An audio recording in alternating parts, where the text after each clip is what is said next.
Bueno, como les hemos ofrecido, estamos ya en Ella, Él, en la intimidad. Y nuestra primera invitada, la madrina de este programa, porque hoy empezamos y no vamos a parar, es nada más y nada menos que Meche Arauz. Todos sabemos quién es Meche, pero no conocemos íntimamente a esta mujer que realmente ha hecho muchas cosas, que sueña con muchos sueños muy grandes, que es madre, mujer, y ahora vamos a hacerle todas las preguntas.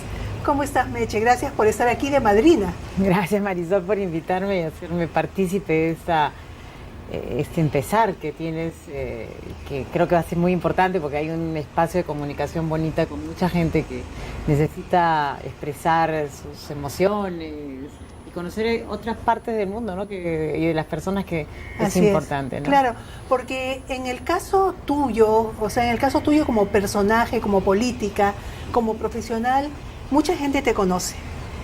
Pero, ¿quién es Meche Arauz? ¿Cómo era? ¿Con qué soñaba desde niña? Cuéntanos un poquito. ¿Cómo ha sido tu familia en principio? Tú eres de acá, de Lima. Así es, yo soy de Lima. Crecí entre Jesús María, Pueblo Libre y Magdalena, que es más o menos de donde yo he crecido. Yo he vivido hasta mi vida adulta, ¿no? Y inclusive cuando ya fui ministra todavía seguí estando ahí.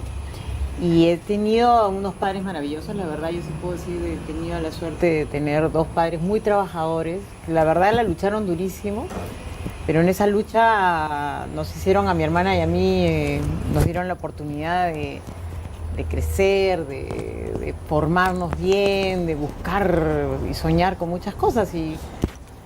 Y bueno, que soñaba de niña, como dices, yo soñaba ser cantante, ¿no? O sea, ¿a ti te gusta cantar? ¿Y cantas? ¿Estás cantando ahora? Sí, canto todavía un poco, entre amigos, karaoke y esas cosas, pero sí, siempre soñé estar en la música, en el canto, y creo que formé una hija, porque tengo una hija, que creo que tanto porque su papá como yo nos gusta tanto la música, inclusive él y yo teníamos un grupo de rock en la época universitaria. ¿Cómo se llamaba el grupo? No Name, no teníamos nombre. NN. N, pero se llamaba No Name, así el profesor lo pusimos, ¿no?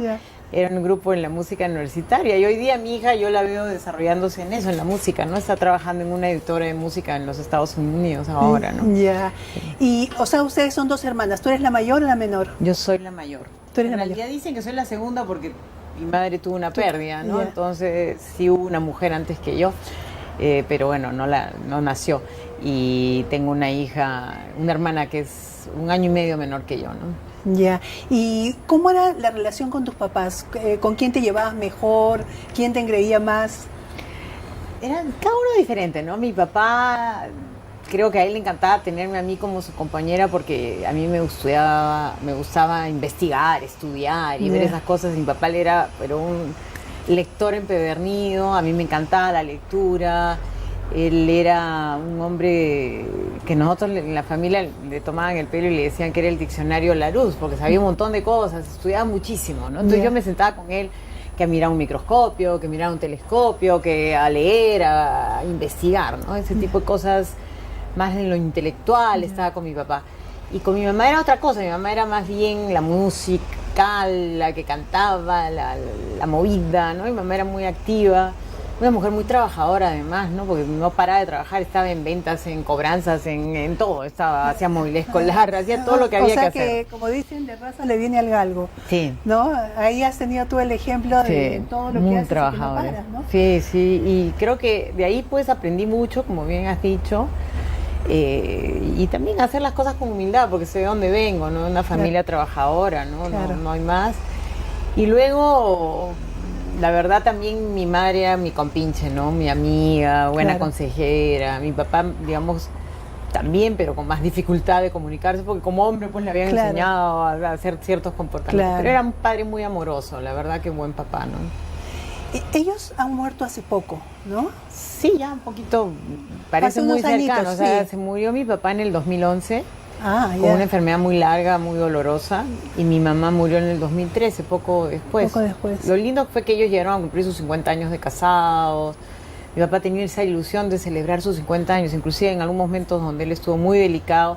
Lo único que le decía al médico en el UCI es: doctor, usted tiene que salvarme porque yo tengo que cumplir mis 50 años de casado. Qué lindo. Era su ilusión. Claro, además es que llegar a 50 años de casado y con ilusión, Sí. también es, o sea, algo muy extraño, ¿no? Qué lindo. Sí. Qué lindo toda esa riqueza que uno va recibiendo de nuestros padres, ¿no? Claro, o sea, mira, yo recuerdo mucho porque era la época que justo estábamos a punto de cerrar el TLC en la parte de la implementación. Yeah. Justo es hace 10 años, porque fue hace 10 años que esto sucedió y mi papá cumplían 50 años de casado, en el 2009, ¿no? Ya. Hoy día estamos en 2019. Yeah. Y yo le hice una pequeña celebración a mis papás y la verdad que era pues combinar y ver cómo hacía yo para celebrarlo de mis papis y estar Claro. preparando y haciéndole su pequeña fiestecita familiar y a la misma vez, y la misa y todo, y a la misma vez estar cerrando lo del TLC. Fue un tema pues de desdoblarnos, pero a la misma vez creo que logré cumplir el sueño de mis papis de esa celebración.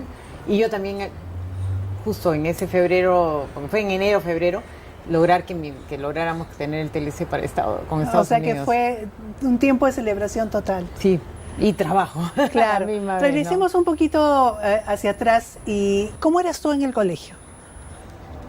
Bueno, era una chica que me gustaba algunas cosas del estudio, me encantaba cantar, como digo, entonces estaba en el coro, sí me gustaba el estudio, porque yo soy una persona curiosa, me gusta leer, como digo, mucho, y claro, era chistoso, ¿no? Me gustaban ciertas cosas que me encantaba, pues, toda esa cosa de aptitud matemática y esas cosas así, pero era muy mala cuando estaba dando los exámenes de matemática en el colegio, ¿no? Pero sí, me gustaba estudiar, o sea, sí me gustaba la historia, por ejemplo, todo lo que era las letras sí me fascinaba, ¿no? Tenía una excelente profesora de historia, la cual siempre recuerdo, porque era una profesora que nos motivaba en esa dirección, ¿no? No era una rebelde ni alocada, pero sí era una mujer que me gustaba tener mis espacios de creatividad, ¿no? Eso sí me gustaba lo artístico mucho. Claro. Me gustaba cantar, me gustaba dibujar, me gustaba hacer teatro. Hice muchas obras de teatro en el colegio, yo era la que hacía un poco los guiones para las obras de teatro, me gustaba escribir. Era productora, directora. Esa cosa sí, siempre. Pero actuabas también. También a veces actuaba, sí. Pero sobre todo estaba bien ahí, ¿no? Me gustaba jugaba florales en el colegio, me gustaba escribir, o sea, sí era una cosa donde había... me fomentaban algo la creatividad y esa parte creativa siempre la trataba de explorar, ¿no? De hecho, me acuerdo algún día que nos habían castigado a todas las de mi clase, ¿no? Porque pues qué travesura habríamos hecho, no me acuerdo, pero lo que sí me acuerdo es que uno de los castigos era que no estábamos en el coro, ¿no? Entonces yo me escapaba y a escondidas cantaba en la parte de atrás del coro para estar en el coro, pero sin que se dieran cuenta, sin que ¿no? se dieran cuenta. Y como tenía habilidad musical, pues sabía hacer voces y todo, entonces la profesora no sabía quién era la que estaba haciendo las voces, ¿no?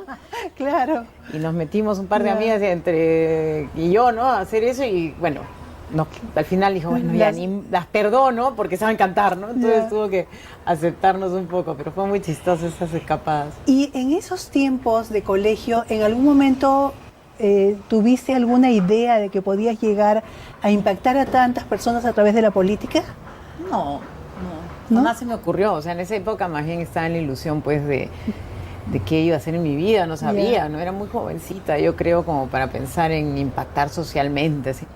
Sí tenía interés en cambios sociales, ¿no? Era una época también interesante de la vida pública nuestra, ¿no? Entonces, era la época de Velasco, ¿no? Claro. Y después Morales Bermúdez, esas dos instancias. Entonces, en esa época tuvieras estos cambios sociales, había ciertamente un cambio porque te hablaban de la revolución, no entendías realmente por qué había tanta conflictividad social, pero y porque habían grupos que pensaban, pues, bueno, Velasco un desastre, Velasco un hebre, entonces había las dos ventas, ¿no? Sí.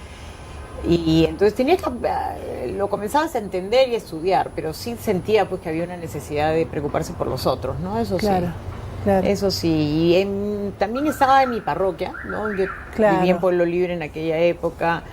Tenía un grupo juvenil ahí en mi parroquia que se llamaba Cristos Alegres, ¿no? Que era también esa cosa de no mirar la cosa con tristeza, sino dando un poco más de fe y ilusión, ¿no? Claro. No un Cristo triste, sino un Cristo que nos diera alegría. Y hasta el día de hoy me iba con mis colegas y amigos de aquel grupo, ¿no? Ya hemos cumplido 40 años de que empezamos nuestro movimiento juvenil, ¿no? Pero, por ejemplo, ahí trabajábamos mucho con las comunidades porque Pueblo Libre tiene de todo, ¿no? Sí. Entonces había un barrio, nuestro barrio, que era Colmenares, la zona esa, tenía un barrio donde había gente muy pobre que había que trabajar con ellos y O llevábamos sea que la siempre ha palabra, habido, ¿no? en ti ha estado esa semillita de querer apoyar, ayudar, cambiar la vida Sí, de los demás, ¿no? y ayudar para Claro. que salgan de ahí de lo mejor, ¿no? Claro, De ellos, ¿no? claro. Pero como digo, con mucha alegría, que era un poco lo que queríamos desde Claro. ese lado trabajar, ¿no? Pero qué lindo, ¿no? Porque eso es, como tú dices, o sea, no nos han puesto siempre al Cristo doloroso, al Cristo sufriente, al Cristo que nos genera culpa, pero ya hablar de un Cristo alegre, ¿no? Que eso es lo que tenemos que hacer y que eso es lo que todos podemos hacer, porque chicas de tu edad, ¿no? Y luego, bueno, ya creciendo puedes hacer mucho más, el impacto puede ser mayor. Háblanos del amor, ¿cómo eras tú en el amor? Ah, bueno, todo un desastre. Ahí sí ha sido bien difícil mi vida porque, a ver, primero creo que algo que influyó a mí en mi vida y hacía las cosas un poco más complicadas es que yo no tenía un complejo, ¿no? Era gordita, ¿no? Ya. Entonces el tema de la adolescencia y de ser gordita y que los chicos no te vean porque eres más gordita, entonces era complicado, ¿no? Sí, algún enamoradito tuve a los 15 años, había un chico bastante más grande que yo, pero que mis papás no querían que estuviera con él, ¿no? Y luego sí, he crecido y no ha sido muy fácil. Claro. Hasta que, bueno, conocí al papá de mi hija en la universidad, ¿no? Me casé con él más tarde, no éramos enamorados en la universidad, sino después, pero como fue un tiempo turbulento, ¿no? O sea, sí nos casamos, tuve una belleza que es mi hija y luego nos separamos, ¿no? Posteriormente, y un poquito más grande mi hija. Entonces no ha sido fácil y siempre he tomado, como que me he tocado parejas complejas, ¿no? O sea, he tenido mis golpes ahí fuertes, pero he ido avanzando en la vida, ¿no? Creo que algunas de las personas con las que he estado fueron terriblemente malas para mí y aprendí con mucho dolor sobre esas experiencias. No ha sido malo, ha habido momentos buenos con ellos, ha habido personas buenas también, pero tampoco funcionaron. Estoy ahorita sola y entonces Ya. el amor sí ha sido como un bien esquivo para mí, Claro. bien difícil. Un momento, ha sido temas difíciles para Claro. mí. Para ti ha sido la parte profesional mucho más, más fácil. Definitivamente te vemos como una mujer exitosa en todo sentido, pero siempre hay una parte, digamos, como a veces nos dicen que bien en el amor y mal en otras cosas, ¿no? Pero yo creo que a veces demora un poquito, pero ¿cómo no va a llegar un hombre para ti que te quiera tal como eres, ¿no? Pero, claro, o sea, ha sido un proceso, yo no digo que el trabajo ha sido fácil, ¿no? Ha sido un tema donde yo me he puesto mucho empeño, mucho esfuerzo, entonces, y como he ido logrando cosas, Claro. a veces para algunos hombres eso es como un poco, ay no, con esa mujer no, sí, ¿no? sí, Pero das miedo, te dicen. das miedo. Sí, das miedo. Tú eres de las que das miedo. Es muy difícil, ¿no? Sí. No tienes tiempo para nada, ¿no? Entonces, pero le digo, yo soy un ser humano normal, ¿no? O sea, Claro. no pasa eso, ¿no? Claro. Entonces, hay que tener paciencia. No sé, Dios dirá, Dios dirá. Bueno, sí, espero que sí.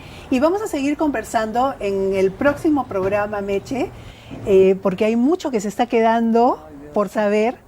Pero por ahora vamos a cerrar esta entrevista, que te agradezco muchísimo. Y regresamos en unos instantes con nuestra siguiente sección.